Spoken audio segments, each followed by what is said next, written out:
What is your most optimistic mindset for these times?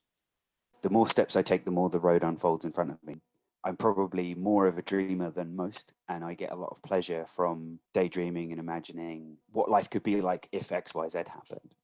And then I try to rein myself back in and think, okay, what practical steps could I actually take that might help me get to that eventual future? If you are too past focused, you let what's happened to you in the past have too great an influence over what your current choices are and what you feel might happen in the future.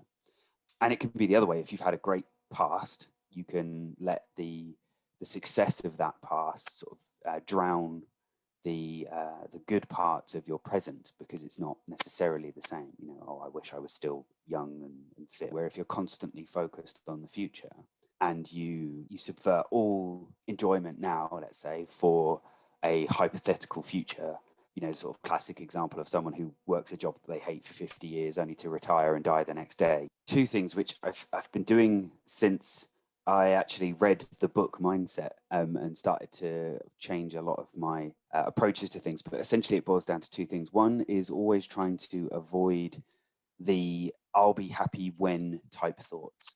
So sort of the classic ones are, I'll be happy when I get my next promotion, or when I'm earning more money, or when I get my new car, or when that particular person likes me, or whatever it might be. And it's a recipe for constantly deferring happiness. In a sense, it's like the knock-on consequence of thoughts like that is that you're always thinking that you're not enjoying the now, or you can't enjoy the now when you're constantly focused on the next thing that you want, or even just the thing that's limiting you now. It can be that way as well, where it's like, oh, I would be really productive and working towards my goals, but... What have you done to realize your life vision?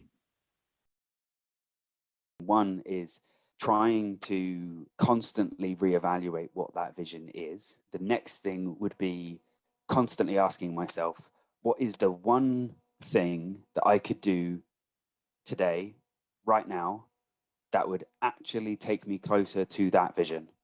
Being able to break down whatever your actual goal is, being able to break it down into smaller targets, and then just pick one and do that, and then do it, and then pick the next one and do that. Like, that is actually, like, action beats everything else. So if all you do is break a task down into smaller tasks, pick one and just do it.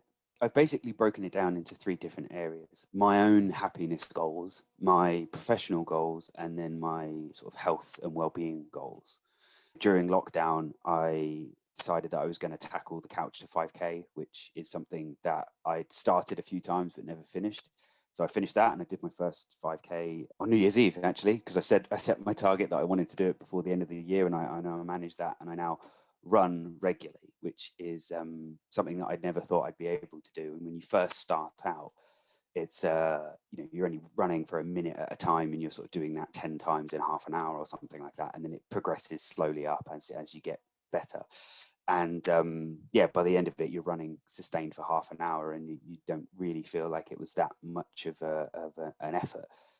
So I completed that, which is great. And I'm also halfway through a simple challenge, which is do 100 press ups every day for 30 days.